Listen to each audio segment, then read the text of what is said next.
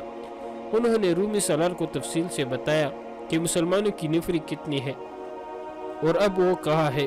اگلی صبح طلوع ہوئی تو خالد رضی اللہ تعالیٰ عنہ کا لشکر قلعے تک پہنچ گیا تھا اور قلعے کو محاصرے میں لے رہا تھا۔ عیسائی فوج جو قلعے میں تھی قلعے کے دیواروں پر چلی گئی اور فوج کا ایک حصہ قلعے کے بڑے دروازے سے کچھ دور کھڑا ہو گیا۔ اس حصے کو ایسی صورتحال کے لیے تیار رکھا گیا تھا کہ دروازہ ٹوٹ جائے تو یہ دستہ حملہ آوروں کو اندر نہ آنے دے اور حکم ملنے پر باہر جا کر مسلمانوں پر حملہ کرے۔ قلعے کے باہر للکار اور نعرے گرج رہے تھے، قلعہ ہمارے حوالے کر دو۔ خالد رضی اللہ تعالیٰ عنہ کے حکم سے رافع بن عمیرہ نے بلند آواز سے کہا، ورنہ ہر غسانی قتل ہونے کے لیے تیار ہو جائے۔ ہتھیار ڈال دو اور کسی کو باہر بھیجو جو ہمارے ساتھ صلح کی شرطیں طے کرے۔ اے مسلمانوں، اوپر سے ایک کمانڈر نے للکار کر کہا، یہ قلعہ تمہیں اتنی آسانی سے نہیں ملے گا۔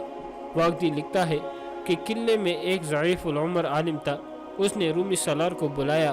اس عالم کی قدر و منزلت تھی اور غسانی اس کا حکم مانتے تھے اور اس کے ہر بات کو برحق تسلیم کرتے تھے۔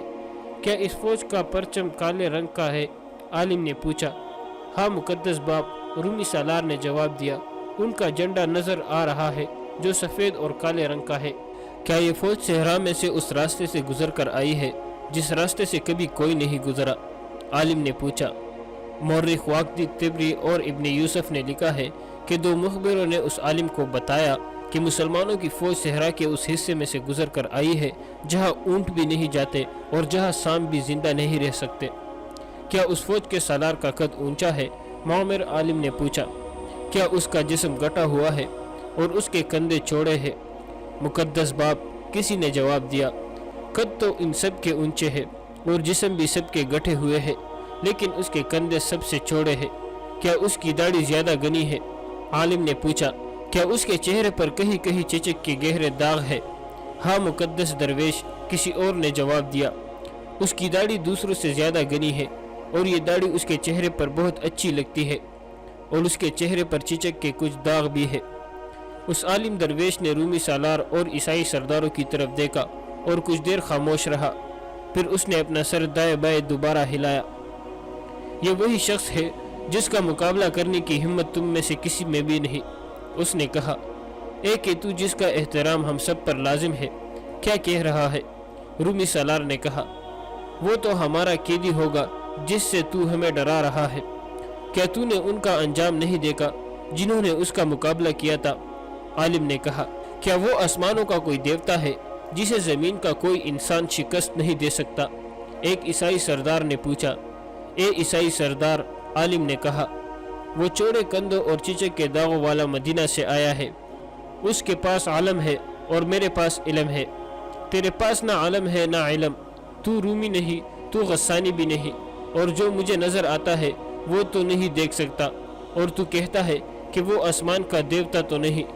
سن رومی سالار، اور تو بھی سن عیسائی سردار، جو اپنے لشکر کو اس صحرا میں سے زندہ گزار لایا ہے، جہاں کی ریت پہلے اندھا کرتی ہے، پھر جسم کو خشک لکڑی بناتی اور پھر جلا دیتی ہے، وہ انسان آسمانوں کے دیوتاؤں کو بھی شکست دے سکتا ہے۔ میں کچھ اور نہیں کہتا سوائے اس کے کہ قلعہ اس کے حوالے کر دو، اور اگر لڑنا چاہو تو عقل اور ہوش سے کام لینا، لیکن عقل تمہارے ساتھ نہیں دے گی۔ اس وقت جب یہ عالم اور درویش قلعہ دار اور عیسائی سردار کو بتا رہا تھا کہ وہ خالد رضی اللہ عنہ کے مقابلے میں آئے، تو ذرا سوچ لے، اس وقت قلعے کے اندر مسلمانوں کی للکار سنائی دے رہی تھی، دروازے کھول دو، ہتھیار ڈال دو، ہم قلعہ لینے آئے ہیں، اپنے لشکر کو، عورتوں کو اور بچوں کو بچاؤ۔ اچھا جبل نے اپنے امراء اور سالاروں سے کہا، رومیوں سے بڑھ کر جابر اور جنگجو اور کون ہو سکتا ہے؟ ہم نے اس زبردست فوج کو گھٹنوں بٹھا کر اس سے یہ علاقہ لے لیا تھا جس پر آج ہماری حکمرانی ہے۔ تمہارے سامنے مسلمانوں کی کوئی حیثیت ہی نہیں۔ یہ مت سوچو کہ مسلمانوں نے فارسیوں کو شکست دی ہے اور انہیں اٹھنے کے قابل نہیں چھوڑا۔ فارسی بزدل تھے، اپنے آباء و اجداد کی شجاعت کو یاد کرو۔ اگر تم نے اپنے اوپر مسلمانوں کا خوف طاری کر لیا تو رومی ہی جو آج ہمارے بھائی بنے ہوئے ہیں تم پر چڑھ دوڑ آئیں گے، پھر تم دشمنوں کے درمیان پھنس جاؤ گے۔ مسلمانوں کی تعداد بہت توڑی ہے، وہ زیادہ دن تمہارے سامنے نہیں ٹھہر سکیں گے۔ شہنشاہ غسان، ایک مومن سالار نے کہا، ان کی تعداد توڑی ہے تو کیا وجہ ہے کہ فارس کی تمام نامور سالار ان کے ہاتھوں مارے گئے ہیں؟ یہ کہنا ٹھیک نہیں کہ فارسی بزدل تھے۔ کیا ہم اپنے آپ کو دھوکہ نہیں دے رہے؟ کیا مسلمانوں نے فراز کے میدان میں رومیوں اور فارسیوں کے متحدہ فوج کو شرمناک شکست نہیں دی؟ ضرور دی ہے، جبلہ بن علائم نے کہا۔ میں تمہاری بات کر رہا ہوں۔ اگر تم نے مسلمانوں کو اپنی تلواروں کے نیچے رکھ لیا تو رومیوں اور فارسیوں پر تمہاری بہادری کی دہشت بیٹھ جائے گی، اور تم جانتے ہو کہ اس کا تمہیں کیا فائدہ پہنچے گا۔ میرا حکم یہ ہے کہ سرحد کی ہر ایک بستی میں یہ پیغام پہنچا دو کہ مسلمانوں کا لشکر یا ان کا کوئی دستہ کسی طرف سے گزرے، اس پر حملہ کر دو اور اسے زیادہ سے زیادہ نقصان پہنچانے کی کوشش کرو۔ ہر وہ شخص جس نے غسانی ماں کا دودھ پیا ہے وہ اپنے قبیلے کی آنکھ پر جان قربان کر دے، لیکن 3-4 مسلمانوں کی جان ضرور لے۔ میں اپنے آپ کو دھوکہ نہیں دے رہا، میں ان مسلمانوں کو کمزور نہیں سمجھتا جو اپنے وطن سے اتنی دور آ گئے ہیں۔ وہ اپنے عقیدے کے بل بوتے پر آئے ہیں۔ ان کا عقیدہ ہے کہ ان کا مذہب سچا ہے اور وہ خدا کی برتر بندے ہیں اور خدا ان کی مدد کرتا ہے۔ اگر تم اپنے عقیدوں کو مضبوطی سے پکڑ لو تو تم انہیں کچل کر رکھ دو گے۔ قبیلے کے بچے بچے کو لڑاؤ، عورتوں کو بھی لڑاؤ، اور ہر کوئی یہ کوشش کرے کہ مسلمانوں کو یہاں سے کھانے کو ایک دانہ نہ ملے، پینے کو پانی کی بوند نہ ملے، اور ان کے اونٹ اور گھوڑے اس گھاس کی ایک پپتی نہ کھا سکے جو تمہاری زمین نے اگائی ہے۔